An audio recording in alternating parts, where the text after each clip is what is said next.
এটা আমার পুরাতন বক্স। আওয়াজটি অনেক ফেটে যাচ্ছে। দেখুন কিরকম আওয়াজ।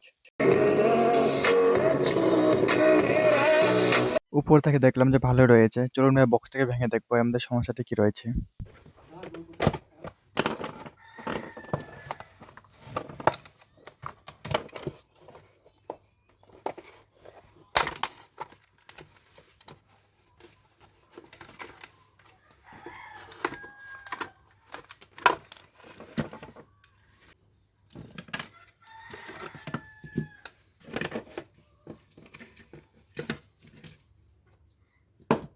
খোলার পর দেখতে পেলাম যে স্পিকারগুলি ফাটা রয়েছে।